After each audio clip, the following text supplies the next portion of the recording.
Hello hello Sharmila, இங்க ஒரு பெரிய பிரச்சனை ஆயிடுச்சு. நீ எப்பவுமே பெரிய பெரிய பிரச்சனையா தான் கிரியேட் பண்ணுவியா? ஆமா சொல்லு, இப்ப என்னாச்சு? அது நான் அங்கிள் கூட ஒரு ஆன்டிக் ஷாப்புக்கு வந்திருந்தேன். இங்க ஒரு சிலை உடைஞ்சிடுச்சு. இப்ப இவங்க பணம் கேக்குறாங்க. அதுக்கு என்ன இப்போ? இப்பவே பணம் வேணும்னு கேக்குறாங்க. 30 lakhs. வாட்? 30 lakhs? அதுவும் ஒரு சிலைக்கா? ஆமா, எனக்கும் ஒண்ணும் புரியல. Deepak, are you serious? நீ வீட்ல சும்மா தான் இருக்க, ஓசி சோறு திங்கற, அதெல்லாம் பத்தாதுன்னு இப்ப புதுசா பிரச்சனைய வேற எனக்கு கிரியேட் பண்ணி வச்சிருக்கியா? நீயே சொல்லு, இவ்வளவு ஷார்ட் நோட்டீஸ்ல நான் எங்க போய் 30 lakhs அரேஞ்ச் பண்ணுவேன்? 30 லட்சம் என்ற தொகையை கேட்டதும் ஷர்மிளாவின் காலடியில் பூமி நழுவியது போல இருந்தது. ஷர்மிளாவின் கோபத்திற்கு முன்னால் தீபக்கால் எதுவும் பேச முடியவில்லை. You know what? உனக்கு தினம் புதுசா பிரச்சனை பண்றதே வழக்கமா போச்சு. But I'm really sorry. இந்த தடவை நான் உனக்கு எந்த ஹெல்ப் பண்ண மாட்டேன். இந்த பிரச்சனைய நீயே தானே கிரியேட் பண்ண. ஆனா ஷர்மி, தீபக் மற்றும் ஷர்மிளாவுக்கு திருமணமாகி 3 ஆண்டுகள் ஆகிவிட்டன. ஆனால் தீபக் இன்றும் ஷர்மிளா வீட்டில் ஒரு வீட்டோடு மாப்பிளையாகத்தான் இருந்தான். அங்கே அவன் நிலைமை ஒரு வேலைக்காரனை விட மோசமாகவே இருந்தது. வேலைக்காரர்களைப் போல அவன் சில நேரம் மாமியாரின் புடவையை அயன் செய்வான். சிட்டியில் மிகப்பெரிய கோடீஸ்வரர்கள் ஏன் மண்டியிட்டனர்? பெரிய பெரிய பிசினஸ்மேன்களை சந்திக்க ஒருவரிடம் காத்திருக்க வைக்கும் ஒரு நபர் ஏன் தெருவில் அனாதை போல் சுற்றித் திரிகிறார்? ஷர்மிளாவின் காரை துடைப்பான். சமையலறை முதல் வீட்டை சுத்தம் செய்வது வரை அனைத்து சுமையும் அவன் தலையில் தான் இருந்தது. அதே சமயம் குடும்பத்தின் மொத்த பொருளாதார சுமையும் ஷர்மிளாவின் மீது இருந்ததால் கணவனின் இந்த நிலைமையை கண்டு அவளுக்கு எரிச்சலாக இருக்கும்.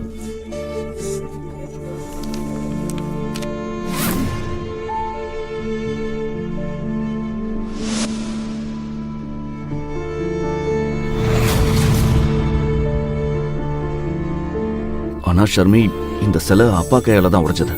இதுல ஏன் தப்பு என்ன இருக்கு? நான் சொல்றத கேட்க ஒரு சான்ஸாவது கொடுத்துருக்கலாம்ல. நான் பேசுறத கேட்காமலேயே போனை கட் பண்ணிட்டேன்.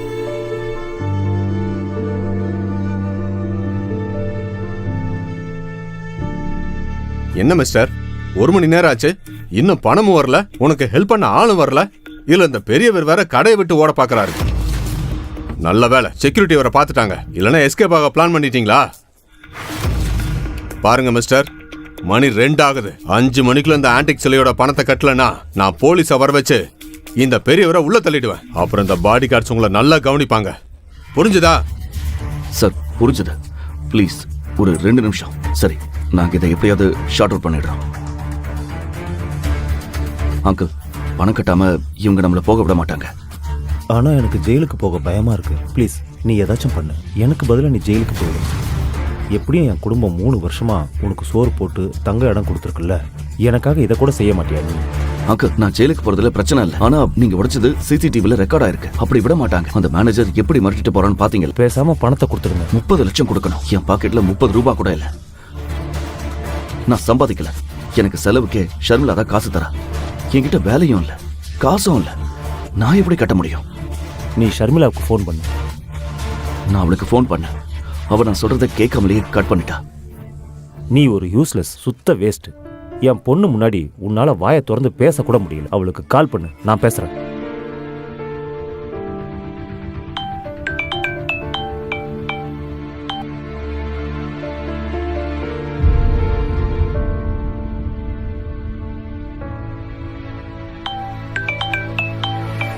Deepak, are you mad? வேலை நேரத்துல டிஸ்டர்ப் பண்ணாதன்னு சொன்னல, இப்ப மறுபடியும் கால் பண்ற? குட்டிமா, நான் டேடி பேசுறேன்டா. டாட்? ஆமாம்மா, எனக்கு உன் உதவி வேணும். என்கிட்ட இருந்த ஒரு சிலை உடைஞ்சு போச்சு. இவங்க அதுக்கு பணம் கேட்குறாங்க. கொடுக்கலனா ஜெயிலுக்கு அனுப்புவோன்னு சொல்றாங்க. ஆனா டாட், நீங்க ஜெயிலுக்கு போகணுமா? தப்பு பண்ணது தீபக், அதுக்கு எதுக்கு நீங்க ஜெயிலுக்கு போகணும்? இல்லடா, அது ஆக்சுவலா என் கைப்பட்டு தான் உடைஞ்சது. சிலைய போட்டோ எடுக்கும்போது தவறுதலா கைப்பட்டு கீழே விழுந்துருச்சு.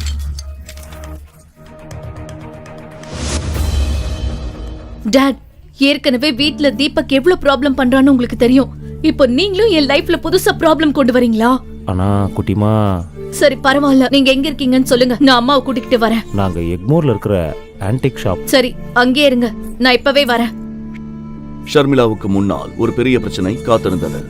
அதிலிருந்து வெளிவருவது அவளுக்கு எளிதாக இல்லை. உண்மையில் ஷர்மிளாவின் அப்பா கணேஷ் சிட்டியில் இருக்கும் பணக்கார குடும்பங்களில் ஒன்றான சிவம் ஃபேமிலியை சேர்ந்தவர். ஆனால் கணேஷின் அம்மா காயத்ரி தேவிக்கு தீபக் மற்றும் ஷர்மிளாவின் திருமணத்தில் விருப்பமே இல்லை. 3 வருடங்களுக்கு முன்பு ஷர்மிளாவின் தாத்தா சதாசிவம் கோயிலில் தீபக்கை சந்தித்திருந்தார். தீபக்கை அடையாளம் கண்ட அவர் தனது செல்ல பேத்தி ஷர்மிளாவுக்காக அவனை தேர்ந்தெடுத்தார். ஷர்மிளா தன் தாத்தாவை மிகவும் நேசித்தாள். அதனால் அவர் பேச்சை மீறவில்லை.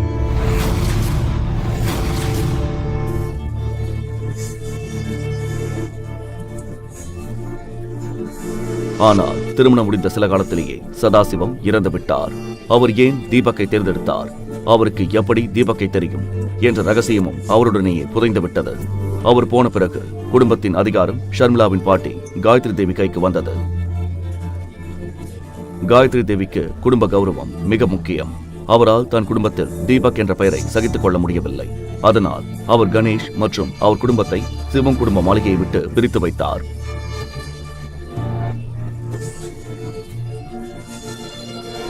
ஷர்மிளா இன்றும் அந்த அதிர்ச்சியிலிருந்து மீளவில்லை. தன் குடும்பத்தின் நிலையை எப்படி உயர்த்துவது என்பது மட்டுமே அவள் சிந்தனையாக இருந்தது. இன்று மீண்டும் அவள் முன் ஒரு பிரச்சனை. அடுத்த கணமே அவள் தன் அம்மா கீதாவுடன் எக்மோர் கிளம்பினாள்.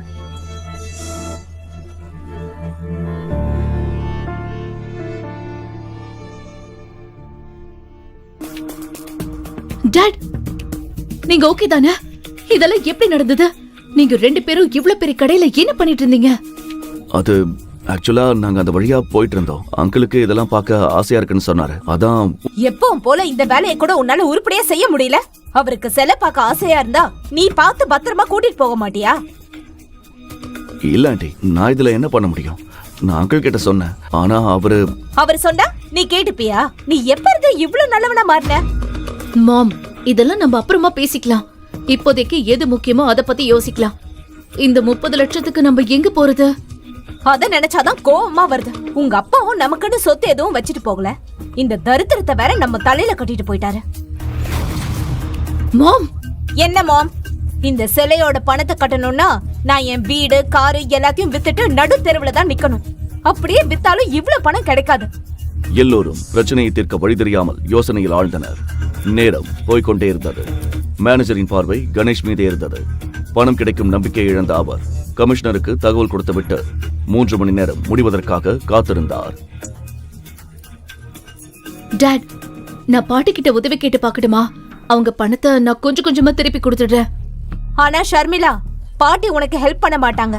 அதுக்கு என்ன காரணம்னு உனக்கே தெரியும். பரவாயில்ல மாம், ஒரு வாட்டி பேசி பாக்குறதுல என்ன தப்பு? நான் கால் பண்றேன். அடுத்த நொடியே ஷர்மிளா தன் பாட்டி காயத்ரி தேவியை போனில் அழைத்தாள். இருப்பினும் அவளுக்குள் பயம் இருந்து கொண்டே இருந்தது.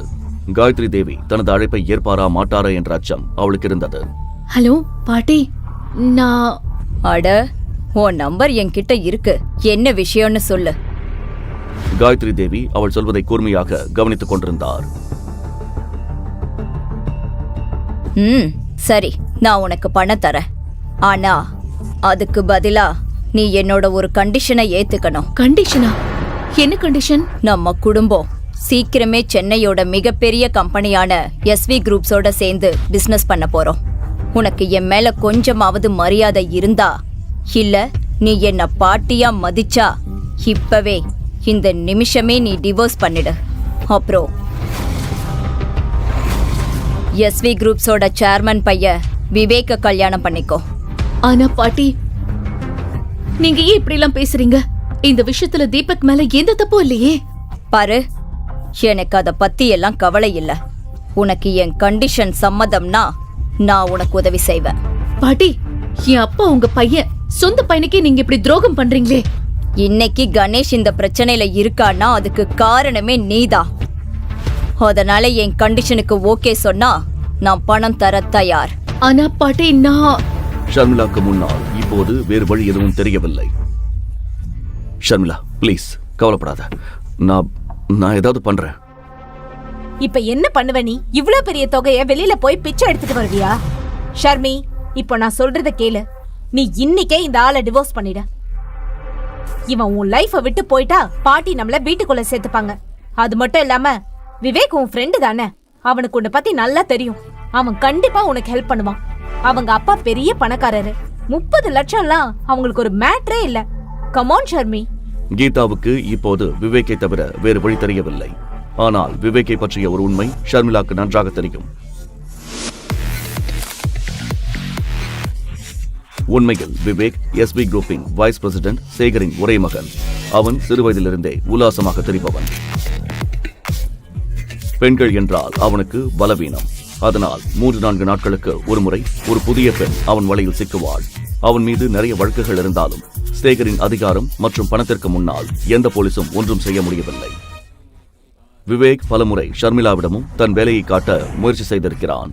கல்லூரியிலும் அவன் ஷர்மிளாவின் பின்னாலேயே சுற்றிக் கொண்டிருப்பான். ஆனால் ஷர்மிளா அவனை ஒரு பொருட்டாகவே மதித்ததில்லை. மறுபுறம் இதுவரை அமைதியாக இருந்த தீபக் விவேக் பெயரை கேட்டதும் கோபமடைந்தான். ஆனால் இந்த நேரத்தில் அவன் பேச்சை கேட்க யாரும் தயாராக இல்லை. அவன் உடனே தனது போனை எடுத்துக்கொண்டு ஷோரூமை விட்டு வெளியே சென்றான்.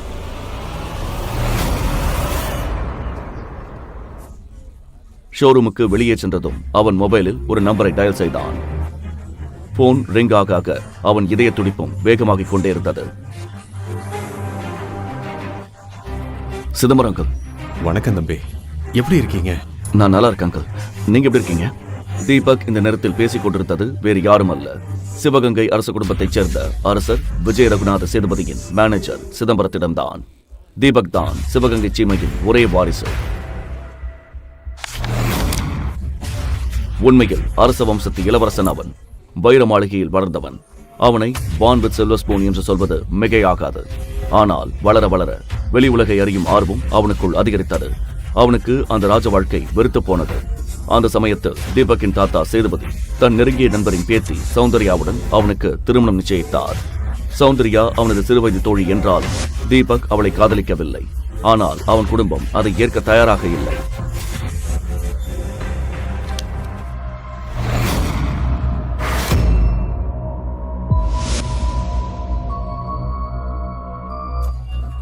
எனவே திருமணம் நிச்சயிக்கப்பட்ட அன்று அலங்கரிக்கப்பட்ட மண்டபத்தை விட்டு தீபக் ஓடிவிட்டான். வைர மாளிகையில் இன்றும் அந்த மண்டபம் அப்படியே அலங்கரிக்கப்பட்டிருக்கிறது.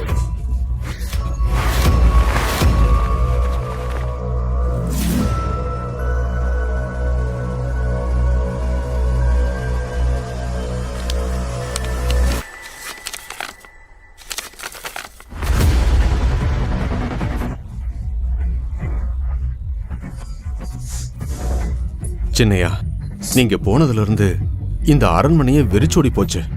உங்களை ரொம்ப மிஸ் பண்றோம். சிதம்பரம் அங்கிள், நான் ஒரு பெரிய பிரச்சனையில இருக்கேன். எனக்கு உங்க ஹெல்ப் வேணும். நீங்க என்ன பிரச்சனையில இருக்கீங்கன்னு எங்களுக்கு தெரியும் சின்னையா. இந்த சிதம்பரத்துக்கு தெரியாதா? நீங்க எங்க இருக்கீங்க, எந்த குடும்பத்துல வீட்டு மாப்பிள்ளையா இருக்கீங்க, உங்க மாமனார் மாமியார் மனைவின்னு எல்லார பத்தின டீட்டெயில்ஸும் என்கிட்ட பக்காவா இருக்கு. கடந்த 4 ஆண்டுகளாக தீபக் தன் குடும்பத்தை விட்டு விலகி இருந்தாலும் அவன் தாத்தா அவன் செய்யும் ஒவ்வொரு விஷயத்தையும் கண்காணித்துக் கொண்டுதான் இருந்தார். சரி, எனக்கு அவசரமா 30 lakhs பணம் வேணும். எவ்வளவு சீக்கிரம் முடியுமோ அவ்வளவு சீக்கிரம் வேணும். ஏன் தம்பி இப்படி பண்றீங்க? ஒரு இளவரசனா இருந்துட்டு இப்படி அடுத்தவங்க வீட்டுல வேலை செய்றீங்க, எச்ச பாத்திரத்தை கழுவுறீங்க. சிதம்பரம் அங்கிள், இதை பத்தியெல்லாம் இப்ப பேச வேண்டாம். எனக்கு உதவி செய்வீங்களா மாட்டீங்களா அதை மட்டும் சொல்லுங்க.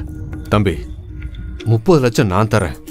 ஆனா பெரிய ஐயா ஒரு கண்டிஷன் போட்டிருக்காரு. என்ன கண்டிஷன்? நீங்க சௌந்தர்யாவை கல்யாணம் பண்ணிக்கணும். சிதம்பரம் அங்கிள், எனக்கு கல்யாணம் ஆயிடுச்சு. நான் எப்படி சௌந்தர்யாவை கட்டிக்க முடியும்? அது நடக்காது. பெரிய ஐயா உங்க கல்யாணத்தை ஒரு கல்யாணமாவே ஏத்துக்கல. நீங்க போனதுக்கு அப்புறம் அவர் மேல நிறைய கேள்வி வந்துச்சு. இந்த சிதம்பரத்தால பெரிய ஐயா பேச்ச மீற முடியாது. பணத்துக்கு பதிலா நீங்க உங்க மனைவியை விவாகரத்து செஞ்சுட்டு சௌந்தர்யாவை கல்யாணம் பண்ணிக்கணும். மறுப்பதற்கு முன் ஷர்மிளாவின் முகம் அவன் நினைவில் வந்தது.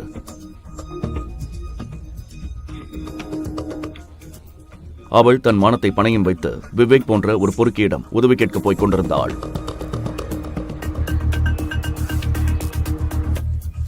சரி சிதம்பரம் அங்கிள், எனக்கு சம்மதம். ஆனா எனக்கு 1 வருஷம் டைம் வேணும். நானே ஷர்மிளாவை விட்டுடுறேன். அதுக்கப்புறம் தாத்தா சொல்ற பொண்ணையே கட்டிக்கிறேன். 4 வருஷம் காத்திருந்தோம். நாங்க என்ன 1 வருஷம் காத்திருக்க மாட்டோமா? பெரிய ஐயா இதை கேட்டா ரொம்ப சந்தோஷப்படுவாரு. ஆனா எனக்கு ஒரு கண்டிஷன் இருக்கு. இந்த 30 லட்சத்தோட எனக்கு இன்னொன்னு வேணும். எனக்கு எஸ்வி குரூப் வேணும். எஸ்வி குரூப்பா? எதுக்கு தம்பி? அதெல்லாம் அப்புறம் சொல்றேன். தீபக் தம்பி, நீங்க இப்பவே சொல்லணும். ஏன்னா இந்த சிதம்பரம் இப்போ எஸ்வி குரூப்ஸ் ஆபீஸ் வாசல்ல தான் நிக்கிறேன். என்ன நீங்க எஸ்பி குரூப்ஸ் வெளியில இருக்கீங்களா? ஆமா சின்னையா, எனக்கு இங்க சின்ன வேலை இருக்கு. நீங்க இங்க வந்துருங்க. அதுக்குள்ள நான் கம்பெனியை வாங்குற வேலையை ஆரம்பிக்கிறேன். சரி சிதம்பரம் அங்கிள், நான் இப்பவே கிளம்பி வரேன். தீபக்கிற்கு சிதம்பரத்தின் செயல்படும் விதம் நன்றாக தெரியும். சிதம்பரம் வாக்கு தவறாதவர். அவருக்கு முன்னால் பெரிய பெரிய மனிதர்களும் வாயடைத்து போவார்கள். அங்கே கீதா ஷர்மிளாவை விவேக்கிடம் அனுப்ப வற்புறுத்தி கொண்டிருந்தாள். தீபக் மனதிற்குள் சீக்கிரம் செக் வாங்கணும், அப்பதான் ஷர்மிளாவை அந்த விவேக்கிட்ட இருந்து காப்பாற்ற முடியும் என்று நினைத்தான். அட தம்பி, நில்லு நில்லு, சீக்கிரமா போங்க. தீபக்கை பார்த்ததும் சிதம்பரத்தின் கண்கள் கலங்கின. தம்பி நிறுத்து நிறுத்து நிறுத்து நிறுத்துப்பா. உலகம் அவனை கடந்த 4 ஆண்டுகளாக ஒரு சாதாரண ஆளாக நினைத்தாலும் அவன் நினைத்தால் எஸ்பி குரூப்ஸ் போன்ற 10 கம்பெனிகளை ஒரே நொடியில் வாங்கும் மாபெரும் சக்தி படைத்தவன் என்று சிதம்பரத்துக்கு மட்டுமே தெரியும்.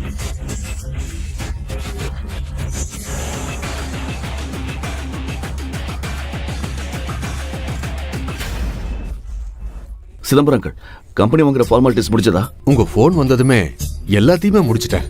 நீங்க சைன் பண்ணா மட்டும் போதும்.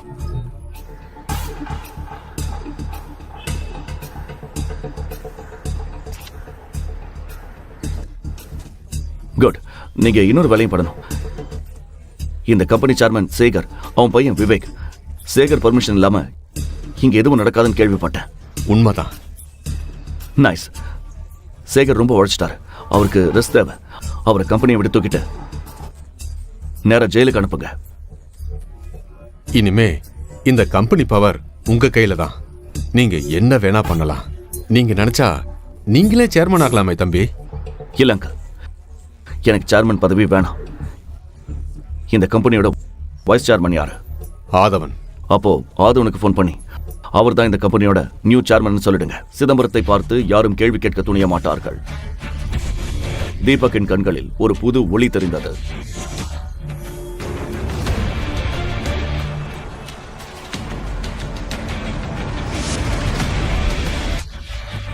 மறுபக்கம் ஷர்மிளாக்கு டென்ஷன் ஏறிக்கொண்டே இருந்தது. விவேக்கிடம் உதவி கேட்பதை தவிர அவளுக்கு வேறு வழி தெரியவில்லை.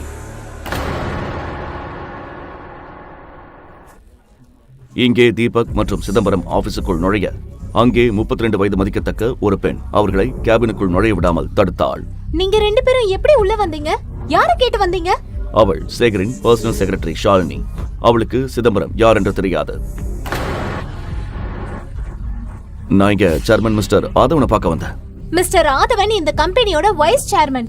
அப்பாயின்மெண்ட் இல்லாம உங்களை மாதிரி சேல்ஸ்மேன் யாரையும் அவர் பார்க்க மாட்டாரு. செக்யூரிட்டியை கூப்பிடுறதுக்குள்ள வெளியில போங்க. செக்யூரிட்டி. கௌதமுக்கு ஷர்மிளாவிடமிருந்து போன் வந்தது. ஆனால் போனை எடுப்பதற்குள் பேட்டரி தீர்ந்து போனதால் போன் ஸ்விட்ச் ஆஃப் ஆனது.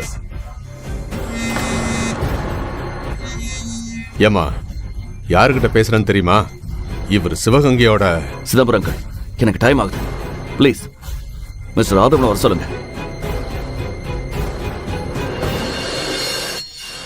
ஹலோ. ஆதவனுக்கு சிதம்பரத்தை நன்றாக தெரியும். அவர் செய்து கொண்டிருந்த வேலையை விட்டுவிட்டு உடனே ஓடி வந்தார். பாருங்க, நான் உங்க 2 பேருக்கும் லாஸ்ட் வார்னிங் தரேன். மிஸ் ஷாலினி, கெஸ்ட் கிட்ட இப்படி தான் பிஹேவ் பண்ணுவீங்களா? சாரி சார், ஆனா ஷட் அப். உன்னோட இந்த திமிருக்கு உன்னை வேலையை விட்டு தூக்க முடியும்னு உனக்கு தெரியும்ல?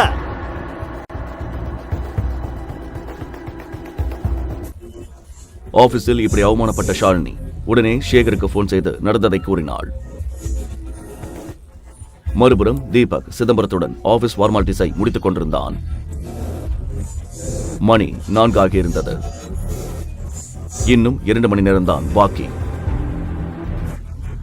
கையெழுத்து போட்டுவிட்டு வெளியே வரும்போது வாசலில் ஒரு நபர் கோபத்துடன் நின்றிருந்தார். என்ன நடக்குதுங்க? ஆதவன், உனக்கு அவ்வளவு தைரியமா? நீயே சேர்மன் சொல்லிக்கிற? ஷாலினிய வேற வேலையை விட்டு தூக்கிட்ட? எவ்வளவு திமிரு உனக்கு? சொல்லுடா. மிஸ்டர் ஆதவனுக்கு அந்த அதிகாரத்தை நான் தான் கொடுத்தேன்.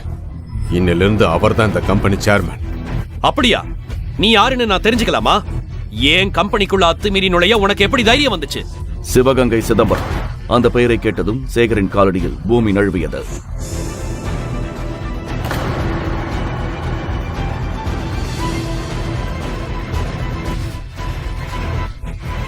மிஸ்டர் சிதம்பரம், நீங்க முன்னாடியே சொல்லியிருக்கலாமே. நீங்க வருவீங்கன்னு தெரிஞ்சிருந்தா. சரி வாங்க. எதுவா இருந்தாலும் என் கேபின்ல போய் பேசிக்கலாம். மிஸ்டர் சேகர், பேசுற நேரம் முடிஞ்சு போச்சு. இந்த கம்பெனி பேர்ல நீங்க என்னெல்லாம் தில்லுமுள்ளு பண்றீங்கன்னு எங்களுக்கு நல்லாவே தெரியும். இத பாருங்க. தீபக் ஒரு கடிதத்தை அவர் கையில் கொடுத்தான். அதில் கம்பெனியின் புதிய உரிமையாளர் தீபக் என்று தெளிவாக எழுதப்பட்டிருந்தது.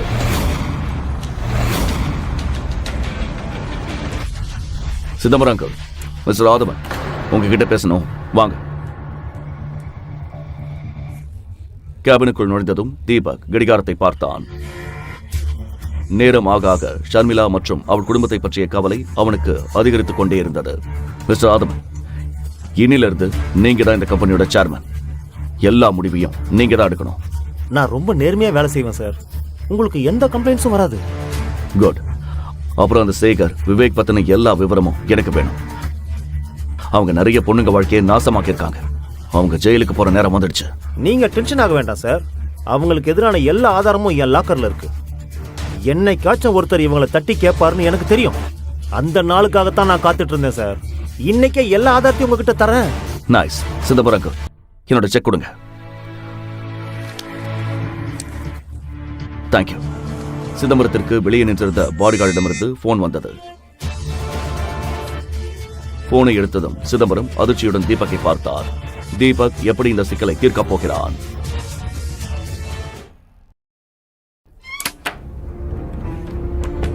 சின்னையா, ஷர்மிளா இப்பதான் விவேக் ரூமுக்கு போயிருக்காங்க. ஷர்மிளாவை தன் கேபினுக்கு வரவழைத்தான் என்று தீபக்கிற்கு நன்றாக தெரியும். அவன் கேபினில் ஒரு போதைப்பொருள் எப்போதும் இருக்கும். அதை வைத்து பெண்களை மயக்கி தன் இச்சையை தீர்த்துக் கொள்வான். ஆபீஸில் உள்ள பலருக்கு இந்த உண்மை தெரியும். ஆனால் விவேக் மற்றும் சேகருக்கு பயந்து யாரும் வாய் திறக்கவில்லை. இன்று கம்பெனியின் புதிய முதலாளியான தீபக்கின் கோபத்திற்கு விவேக் ஆளாக போகிறான்.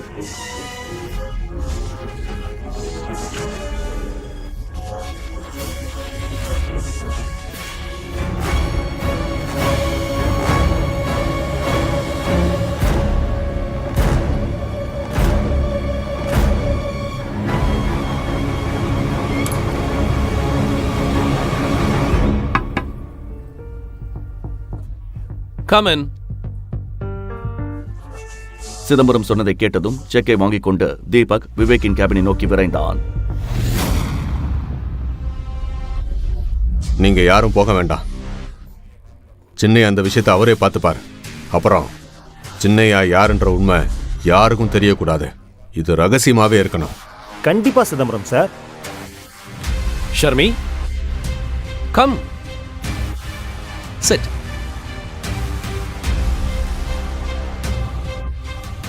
So, எப்படி போயிட்டு இருக்கு? ஷர்மிளா கேபினுக்குள் வந்ததும் விவேக்கிடம் எல்லா விஷயத்தையும் சொன்னாள். தீபக்கின் கண்களில் பதற்றம் அதிகரித்துக் கொண்டே இருந்தது. ஷர்மி, இவ்வளவு பெரிய விஷயம் நடந்திருக்கு, இப்போ வந்து என்கிட்ட சொல்ற? இதெல்லாம் நீ முன்னாடியே என்கிட்ட சொல்லியிருக்கணும். Have a drink. இல்ல விவேக், நான் ட்ரிங்க் பண்ண மாட்டேன். What is this, Sharmi? இவ்வளவு தூரம் வந்திருக்க, ஒரு ட்ரிங்காவது சாப்பிடு. இல்ல விவேக், ரொம்ப அர்ஜென்ட். பணம் வாங்கிட்டு சீக்கிரமா கடைக்கு போகணும். ஓ ஆமா, உங்க அப்பா வெயிட் பண்ணிட்டு இருப்பார்ல. நான் இப்பவே உனக்கு செக் தரேன். வெயிட்.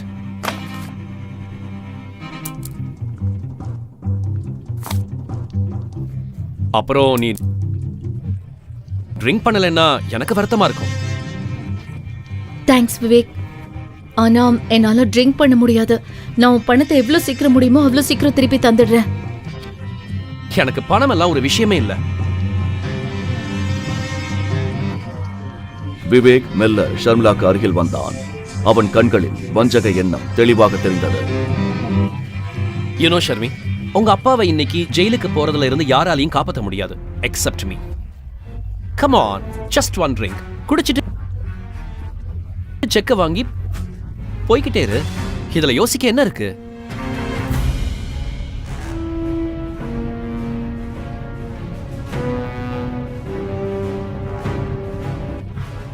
விவேக், நான் குடிச்சா கண்டிப்பா செக் தருவல்ல? Of course. பணம் எனக்கு ஒரு பெரிய விஷயமே இல்ல. Have it. அவள் ட்ரிங்க்ஸை குடித்த பிறகு அவளுடன் இரவை கழிக்க அவன் ஏற்கனவே திட்டமிட்டிருந்தான். சித்தார்த், உனக்கு என்ன பைத்தியமா பிடிச்சிருக்க? நீங்க அங்க எஸ்வி குரூப்ல போய் என்ன ரகலை பண்ண? அவங்க நம்ம டீல் எல்லாத்தையும் கேன்சல் பண்ணிட்டாங்க. நீ எங்க கல்யாண பத்திரிகைக்கு போனியா இல்ல எனக்கு அங்க சங்கூத போனியா? ஆனால் டம்ளர் அவள் உதட்டை தொடும் முன் கதவு பலமாக திறக்கும் சத்தம் கேட்டது. ஷர்மிளா கையில் ட்ரிங்க்ஸ் இருப்பதை பார்த்த தீபக் கோபத்துடன் விவேக்கை பார்த்தான். யாரடா நீ? எப்படி உள்ள வந்த? தீபக், தீபக், நீங்க என்ன பண்ற? நான் மட்டும் இங்க வரலனா இவன் உன்னை என்ன பண்ணிருப்பானோ? தீபக், நீ எப்படி அப்படி நினைக்கலாம்? நான் இங்க விவேக் கிட்ட ஹெல்ப் கேட்க தான் வந்தேன். இவன் எவ்வளவு கேவலமானு உனக்கு தெரியாது. ஓ ஹலோ, போதும் நிறுத்து. நீ யார்கிட்ட பேசிட்டு இருக்கேன்னு தெரியுமா? இல்ல விவேக், இவர் என் ஹஸ்பண்ட். ஓ, இவன் தான் அந்த வீட்டோட மாப்பிள்ளையா? ஷர்மி, இவனை இப்பவே என் காலில் விழுந்து மன்னிப்பு கேட்க சொல்லு. இல்லைன்னா இவன் இங்க இருந்து உயிரோடு போக மாட்டான். அப்புறம் ஷர்மி, அந்த செக் விஷயத்தை மறந்துடு.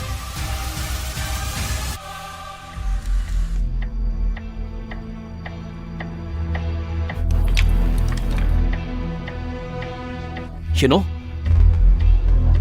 3 வருஷத்துக்கு முன்னாடி ஒன்ன மாதிரியே ஒருத்தன் என் கேபினுக்குள்ள நுழைய பார்த்தான். அவன் பணத்தை அவங்க வீட்டுல இன்னும் தேடிக்கிட்டு இருக்காங்க.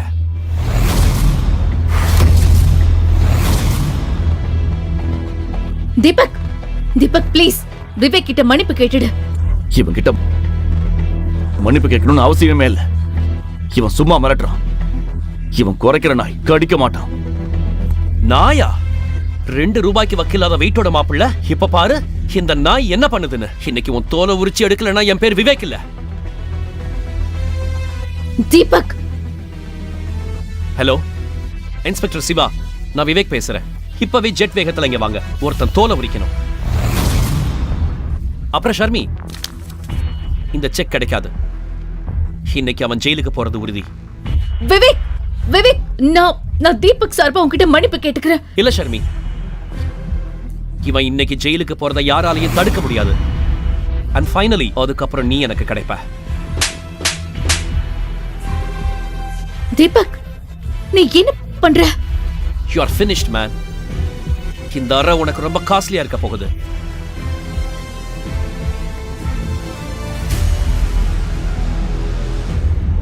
டாட், இந்த நாய் உங்க பையனை அடிக்க பார்க்கறான்.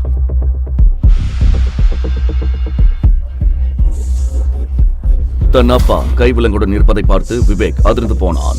அவன் சுதாரிப்பதற்குள் போலீஸ்காரர்கள் அவனை பிடித்து கைவிலங்கு மாட்டி மண்டியிட வைத்தனர்.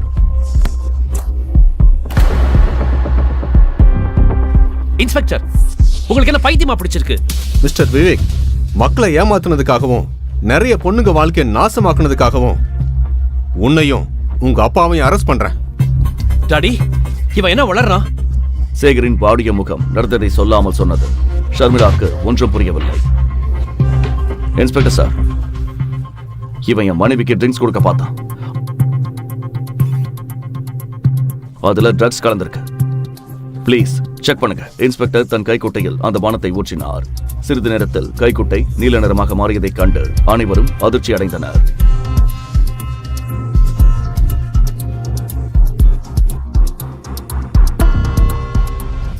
நீங்க சொன்னது சரிதான் மிஸ்டர் தீபக். இந்த ட்ரிங்க்ஸ்ல ட்ரையாசோலம் அப்படிங்கிற ட்ரக் இருக்கு. இது ரொம்ப ஆபத்தானது கான்ஸ்டபிள். இந்த ஆதாரத்தோட கேடுகட்ட அப்பனையும் மகனையும் கூட்டிட்டு போங்க. ஜெயில கழிதுனா இவங்க புத்தி தெளியும். நீங்க அப்படி செய்ய முடியாது. நான் கமிஷனர் கிட்ட பேசணும். ட்ரிங்க்ஸில் போதை மருந்து கலந்திருந்ததை கேட்டதும் ஷர்மிளா அதிர்ந்து போனாள். இன்று விவேக்கின் ஆட்டம் முடிவுக்கு வந்தது.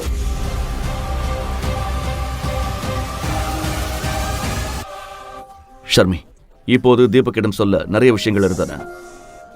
ஆனால் அவன் இப்போது உண்மையை சொல்ல விரும்பவில்லை. இனிமே பயப்பட தேவையில்லை. அவங்க பண்ண தப்புக்கு தண்டனை கிடைச்சிருச்சு. தீபக் தன் சட்டைப்பையிலிருந்து 30 லட்சத்துக்கான செக்கை எடுத்து ஷர்மிளாவிடம் நீட்டினான். இத பாரு, அங்கிளை காப்பாத்த நான் பணத்துக்கு ஏற்பாடு பண்ணிட்டேன்.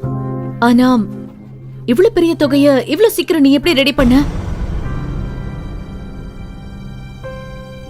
உண்மையை சொன்னால் பெரிய பிரச்சனை வரும் என்று தீபக் அமைதியாக இருந்தான். தீபக், நான் உன்கிட்ட தானே கேக்குறேன், இந்த செக் உனக்கு யார் கொடுத்தா? அது நான் என் ஃப்ரெண்ட் ஒருத்தங்கிட்ட கடன் வாங்கினேன். அவன் கம்பெனில நிறைய லாபம் வந்துச்சான், அதான் எனக்கு கடனா கொடுத்தான்.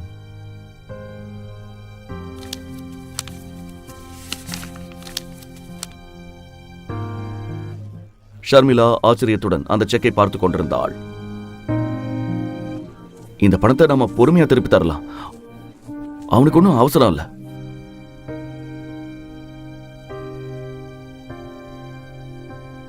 ஷர்மி, 40 நிமிஷம் தான் பாக்கி இருக்கு. நம்ம சீக்கிரம் ஷோரூம் போகணும், அவங்க நமக்காக வெயிட் பண்ணிட்டு இருப்பாங்க. மறுபுறம் கணேஷும் கீதாவும் ஷோரூமின் ஒரு மூலையில் அமர்ந்திருந்தனர். 2 பெரிய பாடி கார்டுகள் அவர்களை சூழ்ந்து நின்றனர். அனைவரும் மேனேஜரின் உத்தரவுக்காக காத்திருந்தனர். மேனேஜர் கமிஷனருக்கும் போன் செய்து ஷோரூமுக்கு வர சொல்லியிருந்தார். இன்னும் 10 நிமிஷம் தான் இருக்கு. உங்க பொண்ணையும் காணோம், மாப்பிள்ளையும் காணோம்.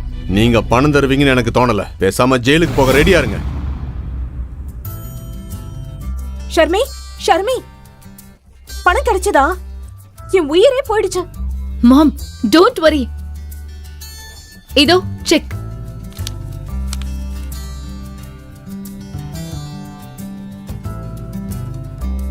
பாத்தியா, நான் தான் சொன்னேன்ல, விவேக் கண்டிப்பா நமக்கு ஹெல்ப் பண்ணுவான்னு. அவன் ரொம்ப நல்ல பையன், தங்கமானவன். அவன் எங்க, உன் தீபக் எங்க? பாரு தீபக், இந்த செக்க பாத்தியா? இதெல்லாம் உன் தகுதிக்கு மீறின விஷயம். விவேக் என் பொண்ணோட ஃப்ரெண்ட். என் பொண்ணுக்கும் உனக்கும் இனி செட் ஆகாது. நீ இன்னைக்கே அவளை விவாகரத்து பண்ணிட. என் பொண்ணோட வாழ்க்கையை உன்ன மாதிரி ஒருத்தன் கூட பார்க்க எனக்கு சகிக்கல. அவளுக்கு நான் எவ்வளவு கனவு கண்டு வச்சிருந்தேன், ஆனா கடைசியில நீ வந்து தொலைச்சிட்ட. மாம், நீங்க நினைக்கிற மாதிரி எதுவும் இல்ல. ஆக்சுவலா நீ சும்மா இருமா, உனக்கு எது சரின்னு தெரியல. இவன் உன் கழுத்தை பிடிச்ச சனிய. இவனை ஏன் கழட்டி விட மாட்டேங்கிற? விவேக் பெயரை கேட்டதும் ஷர்மிளாக்கு அந்த ட்ரிங்க்ஸ் விஷயம் நினைவுக்கு வந்தது. மாம், இந்த பணத்தை தீபக் தான் கொடுத்தான், விவேக் தரல.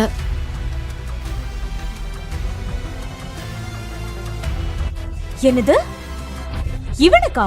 இவனுக்கு யாரு இவ்ளோ பெரிய தொகையை கொடுத்தா? பிச்சைக்கார பையன். ஏய், அந்த ஃப்ரெண்டுக்கு கால் பண்ணு, இப்பவே கால் பண்ணு. தீபக் பதட்டத்துடன் சுற்றுமுற்றும் பார்த்தான். கீதா அவனை சந்தேகத்துடன் பார்த்து கொண்டிருந்தாள். தீபக் பணத்தை பற்றிய உண்மையை சொல்வானா? விவேக் தீபக்கை பழி வாங்குவானா? உன் ஃப்ரெண்டுக்கு ஃபோன் பண்றியா இல்லையா? அது என் ஃப்ரெண்ட் டிராவல்ல இருக்கான். அவன் அசிஸ்டன்ட் தான் எனக்கு இந்த செக் கொடுத்தான். நீங்க வீட்டுக்கு போய் உங்க சண்டையை வச்சுக்கோங்க. முதல்ல இந்த செக்கை கொடுங்க. ஆமா, இந்தாங்க செக்.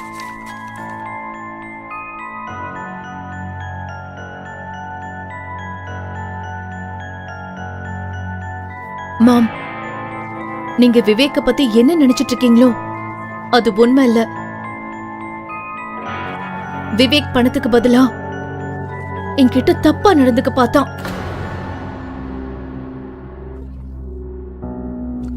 தீபக் மட்டும் சரியான நேரத்துக்கு வரலனா அவன் அவனோட பிளான்ல ஜெயிச்சிருப்பான்.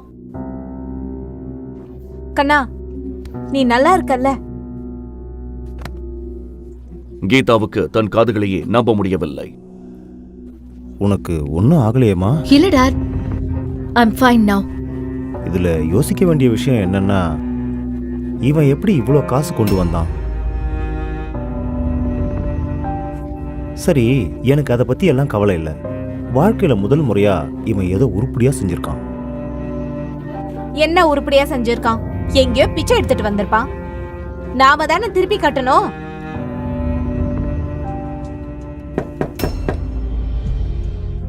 மாம், இதெல்லாம் வீட்ல போய் பேசலாமே, எல்லாரும் நம்மளே பாக்குறாங்க. மாலை நேரமாக இருந்தது. கீதா தீபக்கை திட்டுவதற்கான எந்த வாய்ப்பையும் தவறவிட விரும்பவில்லை. மாம்,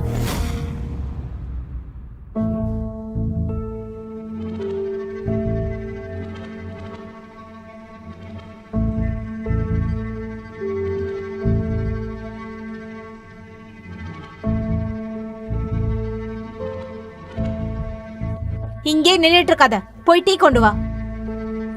சரிங்க ஆண்டி. அப்புறம் கேளு, டீல பாலும் ஏலக்காவும் கம்மியா போடு. உங்க அப்பனும் தாத்தாவும் எங்களுக்கு ஒன்னும் புதையல் கொடுத்துட்டு போகல, புரிஞ்சுதா? போ.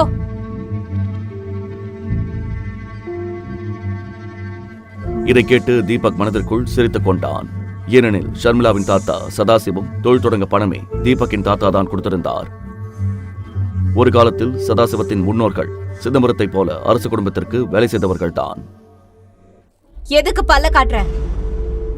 நீ தான் எல்லா பாலாடையையும் தின்னுடுவேன்னு எனக்கு தெரியும். டீ நல்லா இல்லனா அந்த டீ கப்ல இருக்காது, உன் மேலதான் இருக்கும், புரிஞ்சுதா? சரி. Thank you Sharmi for the money you gave. ஆனா இத வச்சு என்ன பண்றது? இந்த கௌதம் இதை எங்க இருந்து கொண்டு வந்தானோ அங்கேயே திருப்பி கொடுக்கணும். இப்போதைக்கு கழுத்துல இருக்க சுருக்கு கயிறு அவிழ்ந்ததா நினைச்சுக்கோ.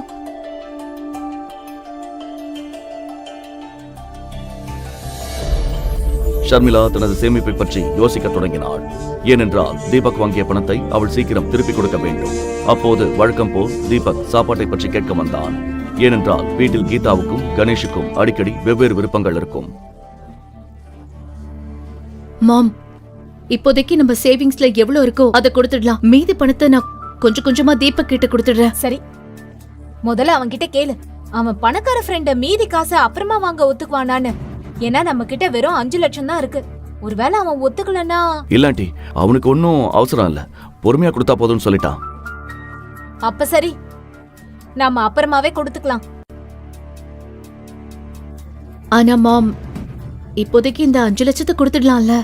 ஆமா, கண்டிப்பா. உன் புருஷ மாதிரி நான் யாருக்கும் பாரமா இருக்க விரும்பல.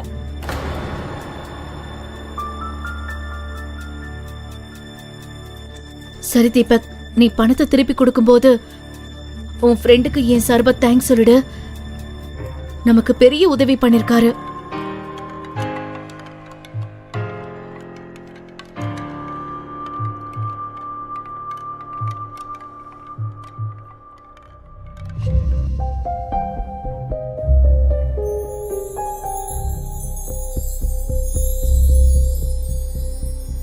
கடந்த 4 வருடங்களில் வீட்டு வேலை செய்வதிலும் சமைப்பதிலும் தீபக் கைத்தேர்ந்தவன் ஆகிவிட்டான்.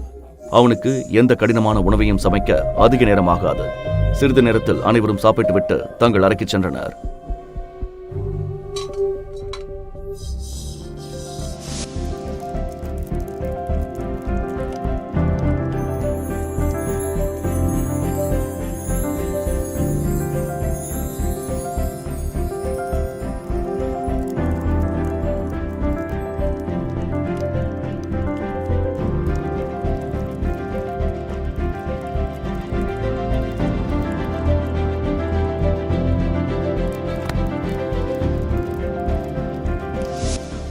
ஆனால் தீபக்கின் வேலை முடியவில்லை.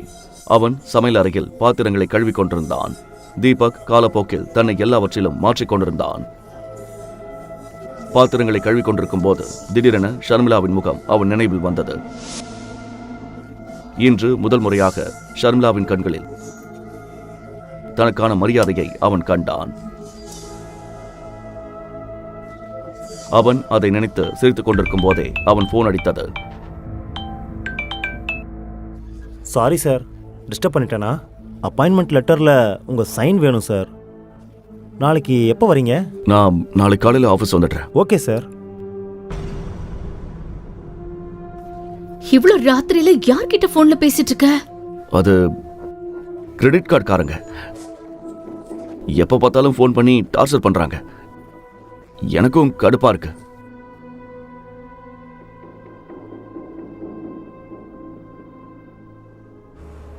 மறுநாள் காலை தீபக் வீட்டு வேலைகளை முடித்துவிட்டு எஸ்வி குரூப் கம்பெனிக்கு கிளம்பினான். அவன் ஷர்மிளாவிடம் மார்க்கெட் போவதாக பொய் சொல்லிவிட்டு வந்திருந்தான். அதனால் சீக்கிரம் வீட்டுக்கு திரும்ப வேண்டும். Good morning sir. நான் எல்லா சீனியர் எக்ஸிக்யூட்டிவ்ஸ் கிட்டையும் இன்ஃபார்ம் பண்ணிட்டேன். மீட்டிங் அரேஞ்ச் பண்ணியிருக்கேன் சார். நீங்கள் எப்போ வரீங்க? மிஸ்டர் ஆதவன், யாரை கேட்டு இந்த மீட்டிங் அரேஞ்ச் பண்ணீங்க? நான் யாருன்னு யாருக்கும் தெரிய வேண்டாம்னு சொன்னேன்ல. Please cancel the meeting. I am sorry sir. நான் மீட்டிங்கை கேன்சல் பண்ணிடுறேன். நீங்கள் டென்ஷன் ஆகாதீங்க. உங்களை பற்றி யாருக்கும் தெரியாது. குட். நான் உங்களை உங்கள் கேபினில் மீட் பண்ணுறேன்.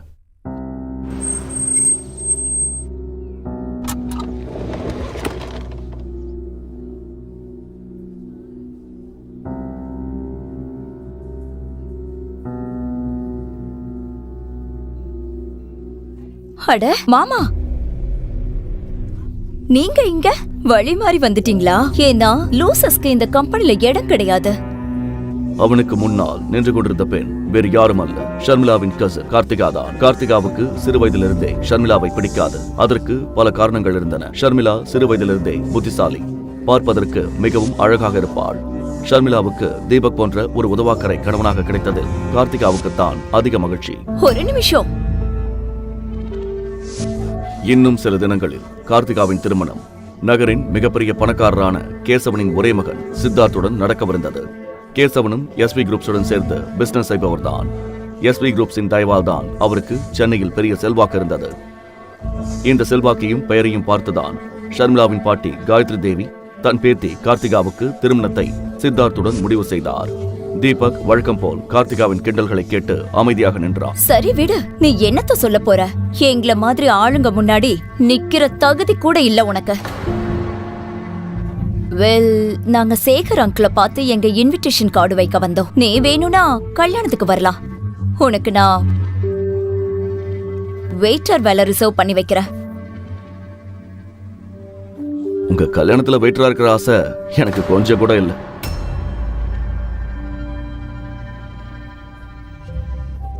தீபக்கின் இந்த எளிமையான உடையை பார்த்து சித்தார்த் மனதிற்குள் சிரித்தான். ஆனால் இந்த எளிய உடைக்கு பின்னால் எஸ்பி குரூப்ஸின் உரிமையாளரே நிற்கிறான் என்று அவனுக்கு தெரியாது.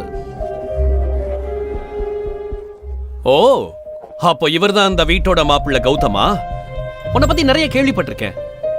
பொண்டாட்டி போடுற சோத்துல வாழ்றியாமே, இன்னைக்கு தான் பார்க்க முடிஞ்சது. அப்புறம் for your kind information, இந்த பில்டிங்ல உன்ன மாதிரி லூசர்ஸ்க்கெல்லாம் இடம் கிடையாது. சோ நீ? நான் ஆக்சுவலா இங்க வேலை கேட்டு வந்தேன்.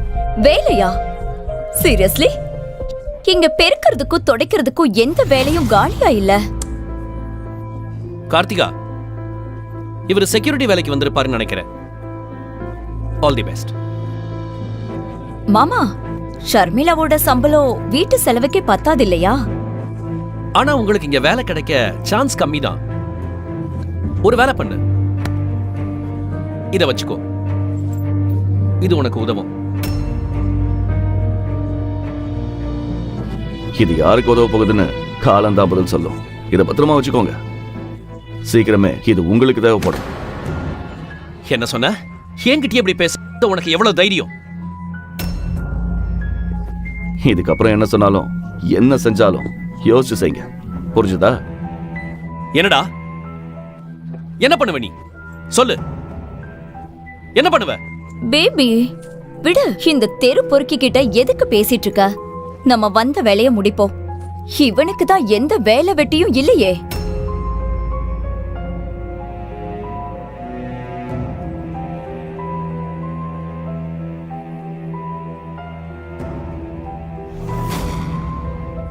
கார்த்திகாவும் சித்தார்த்தும் சேர்மன் கேபினில் ஓரத்தில் போய் நின்றனர்.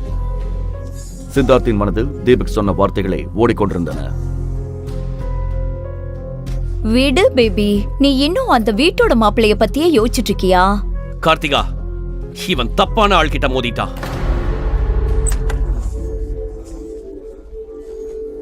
Please come sir. Thank you so much Aadhavan. ஒரு விஷயம் சொல்லுங்க, உங்களுக்கு இந்த கேசவன் அப்புறம் அவர் பையன் சித்தார்த் இவங்களை தெரியுமா? ஆமாம் சார், தெரியும். கேசவன் சார் நம்ம கம்பெனி கூட ரொம்ப வருஷமா பிஸ்னஸ் பண்ணுறாரு. சரி, இன்னிலிருந்து கேசவன் கம்பெனி கூட எஸ்பி குரூப்ஸ் வேலை செய்யாது. அவங்க கூட போட இருந்த எல்லா டீலையும் கேன்சல் பண்ணிடுங்க.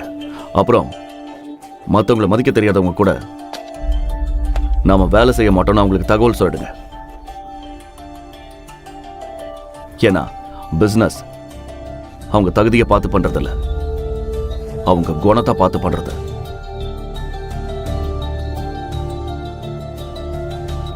சித்தார்த் தீபக் சேர்மனுடன் பேசுவதை பார்த்து விடுவானா? தீபக் கொண்டு வந்த பணத்திற்கு பின்னால் இருக்கும் உண்மையை ஷர்மிளா தெரிந்து கொள்வாளா? தீபக் சொன்னதை கேட்டதும் ஆதவன் உடனே கேசவனுக்கு கால் செய்தார்.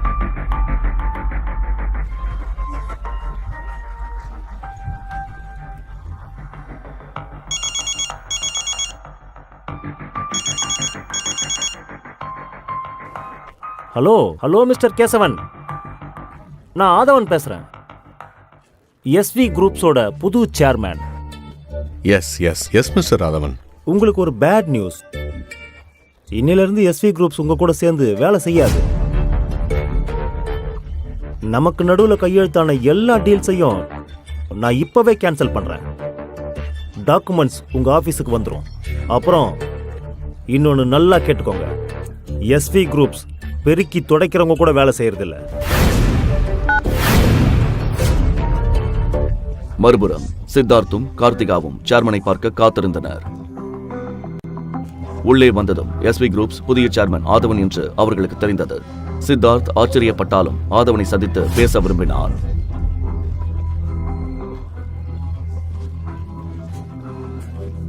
என்ன எவ்வளவு நேரம் வெயிட் பண்றது? சேர்மன் சாரை கூப்பிடுங்க. என் பேரு சித்தார்த். அவருக்கு என்ன பத்தி நல்லா தெரியும். Yes sir. ஆதவனிடம் பேசிய பிறகு ரிசப்ஷனிஸ்ட் செக்யூரிட்டிக்கு கால் செய்தார். ஹலோ செக்யூரிட்டி, சீக்கிரம் சேர்மன் சார் கேபினுக்கு முன்னாடி வாங்க.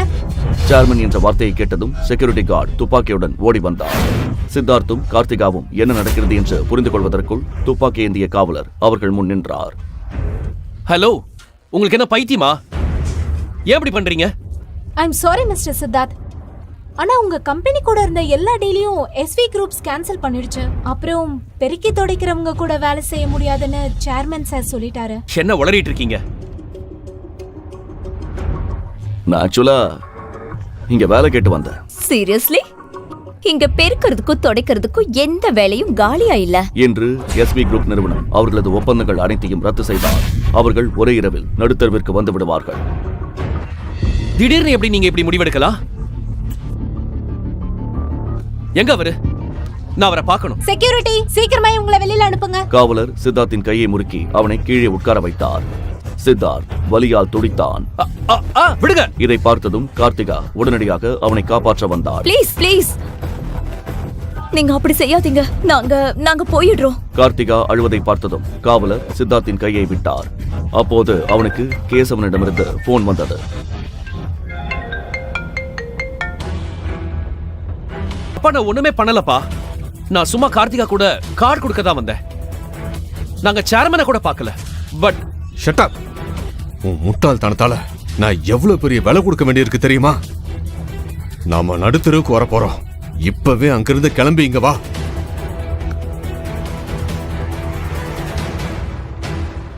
வாங்க சார், வெளியில போலாம்.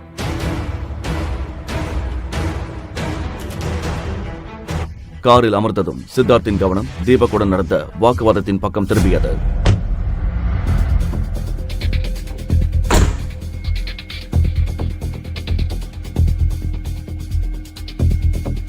கார்த்திகா, எனக்கு என்னமோ இது எல்லாம் அந்த தீபக்கோட வேலையா இருக்கும்னு தோணுது. என்ன? அவனுக்கு என்ன தகுதி இருக்கு எஸ்வி குரூப்ஸ் கண்ட்ரோல் பண்ண? ஆனால் அவன் சொன்ன வார்த்தை சித்தார்த் மனதில் சந்தேகத்தை உண்டாக்கியது. இதுக்கு பின்னாடி என்ன இருக்குன்னு நான் கண்டிப்பா கண்டுபிடிப்பேன். சித்தார்த்துக்கு பாடம் புகட்டியதில் தீபக் மனதிற்குள் மகிழ்ச்சியாக இருந்தான்.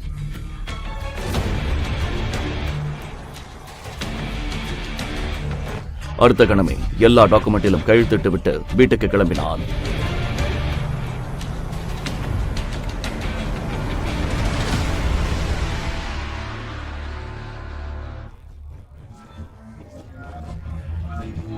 ஆனால் வீட்டுக்கு வந்ததும் அவன் சிரித்த முகம் வாடி போனது. ஆல் சோஃபாவில் ஷர்மிளாவின் பாட்டி காயத்ரி தேவி அமர்ந்திருந்தார். அவர் முகத்தில் இருந்த கடுமையை பார்த்தாலே கணேஷின் இந்த சிறிய வீட்டில் இருப்பது அவருக்கு பிடிக்கவில்லை என்பது தெளிவாக தெரிந்தது. கணேஷை மாளிகையை விட்டு பிரிந்த பிறகு காயத்ரி தேவி கணேஷின் வீட்டுக்கு வந்ததே இல்லை. இன்று திடீரென அவரை பார்த்ததும் தீபக்கின் மனதில் பல கேள்விகள் எழுந்தன. அவன் காயத்ரி தேவியின் காலில் விழுந்து ஆசீர்வாதம் வாங்க போனான். தீபக்கை பார்த்ததும் காயத்ரி தேவி முகத்தை திருப்பிக் கொண்டார். ஏனென்றால் அவருக்கு தீபக்கை சுத்தமாக பிடிக்காது. ஹாலில் ஒரு விசித்திரமான அமைதி நிலவியது.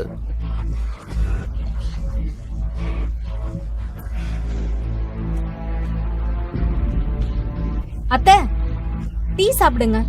காயத்ரி தேவி அந்த கப்பை தொடாமலேயே முகர்ந்து பார்த்தார். இவ்ளோ தண்ணியா இருக்கு டீ? பால் ஆட முழுசையும் நீயே முழுங்கிடுவ போல. அதான் டீ தண்ணியாவும் நீ குண்டாவும் ஆயிட்டு இருக்க. தூக்கி குப்பையில போடு இத.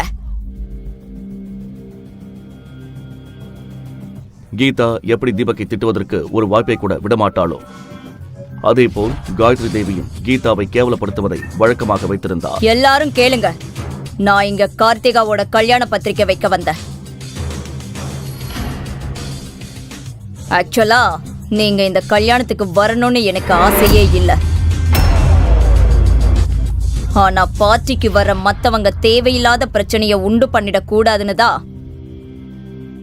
கூப்பிடுறேன். ஏன்னா நீங்க தான் நம்ம குடும்பமானத்தை சமூகத்துல ரொம்ப நல்லா வாங்கி வச்சிருக்கீங்களே. இதை சொல்லும்போது காயத்ரி தேவி கோபத்துடன் ஷர்மிளா மற்றும் தீபக்கை பார்த்தார். அவர் கண்களில் நெருப்பு தெரிந்தது. அதனால கல்யாணத்துக்கு வாங்க, ஆனா வெறும் கையோட வராதீங்க. நல்ல காஸ்ட்லியான கிஃப்டா எடுத்துட்டு வாங்க. கணேஷோட தம்பி சுந்தர் கார்த்திகாவுக்கு 35 லட்சம் ரூபாய் கார் பரிசா தர்றான்.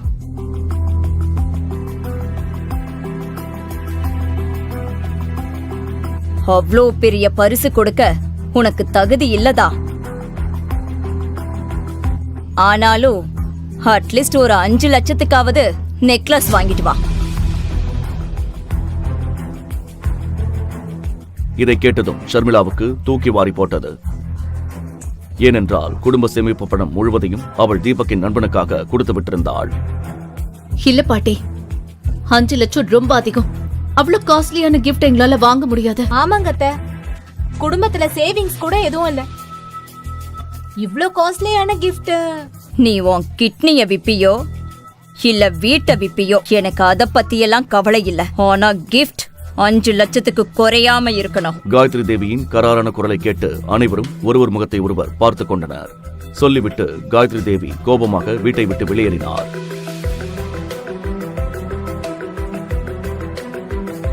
அஞ்சு லட்சத்தை என்னமோ 5 ரூபாய் மாதிரி கேக்குறாங்க. கார்த்திகா கல்யாணத்துக்கு மட்டும் இவ்ளோ ஆடம்பரமா? அப்போ ஷர்மிளா கல்யாணத்துக்கு மட்டும் இவங்களுக்கு என்ன வந்துச்சு? ஷர்மி, நான் ஷர்மிளா கல்யாணத்துல வந்த மொய் கவர் எல்லாத்தையும் பிரிச்சு பார்த்தேன். எவனும் 500 ரூபாய்க்கு மேல வைக்கல. ஓசில வந்து தின்னுட்டு போயிட்டானுங்க. ஆனா கார்த்திகா கல்யாணத்துக்கு 5 லட்சத்துல கிஃப்டா? 30 லட்சத்துல காரா? கடவுளே, என்ன கொடுமை இது! ஆனா கீதா அம்மா சொல்லிட்டாங்க, நாம கொடுத்துதானே ஆகணும். என்ன கொடுக்கணும்? உங்களுக்கு மூளை இருக்கா இல்ல கழட்டி வச்சுட்டு வந்துட்டீங்களா? உங்களுக்கு ஞாபகப்படுத்துறதுக்காக சொல்றேன். நம்ம தலை மேல ஏற்கனவே 27 லட்சம் கடன் இருக்கு. எங்க இருந்து வாங்குறது இவ்ளோ காஸ்ட்லி கிஃப்ட்? அம்மா எவ்வளவு கோவமா போனாங்கன்னு பார்த்தல்ல. நாம ஒரு வேலை பண்ணலாம், நம்ம வீட்டை அடமானம் வச்சிடலாம். அதுல நெக்லஸும் வாங்கிக்கலாம். மீதி பணத்தை தீபக் ஃப்ரெண்டுக்கும் கொடுத்துடலாம். டாட், என்ன பேசுறீங்க நீங்க? கார்த்திகா கல்யாணத்துக்கு கிஃப்ட் வாங்க வீட்டு அடமான வைக்கிறதா? பாட்டியோட அந்த போலி கௌரவத்துக்காகவா? அப்புறம் நாம எங்க இருப்போம்? நடு தெருவுலையா? இதை சொல்லும்போது கீதா கோபத்துடன் கணேஷ் மற்றும் தீபக்கை உரைத்து பார்த்தாள். ஷர்மி, என்கிட்ட கொஞ்சம் பணம் இருக்கு. நாம ஏதாவது விலை கம்மியா ஒரு நெக்லஸ் வாங்கலாம். ஓகே மாம், மார்க்கெட்ல அழகா கம்மியான விலையில டிசைன்ஸ் இருக்கும். I know. தீபக், கார் எடு போலாம்.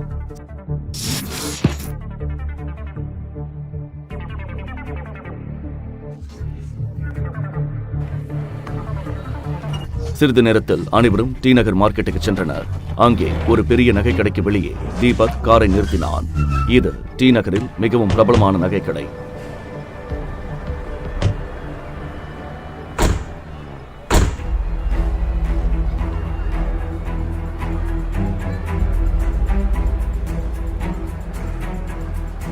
ஷர்மிளாவுக்கு தனது பட்ஜெட் நினைவுக்கு வந்தது. அது ஒன்றுமே இல்லை என்று சொல்லலாம். சிறிது யோசனைக்கு பிறகு அனைவரும் கடைக்குள் சென்றனர்.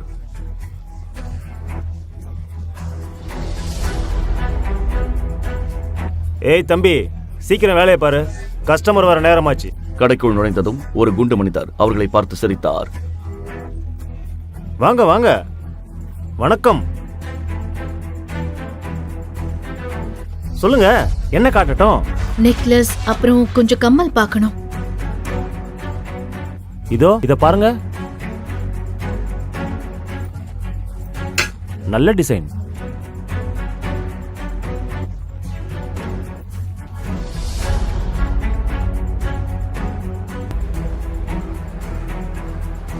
ஷர்மிளா ஒவ்வொரு நெக்லஸையும் பார்க்கும் போதும் அதன் விலையைத்தான் முதலில் பார்த்தாள். எல்லா நெக்லஸும் அவள் பட்ஜெட்டுக்கு மேலே இருந்தது. தீபக்குக்கும் அது புரிந்தது. நிறைய நகைகளை எடுத்து போட்ட பிறகும் ஷர்மிளா எதையும் தேர்ந்தெடுக்கவில்லை. இதை பார்த்த கடை உரிமையாளருக்கு சந்தேகம் வந்தது.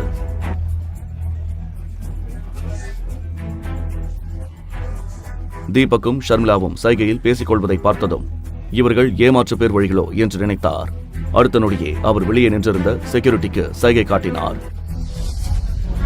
காவலர்கள் உடனே உள்ளே வந்து ஷர்மிளா, தீபக் மற்றும் கீதாவை கண்காணிக்க தொடங்கினர்.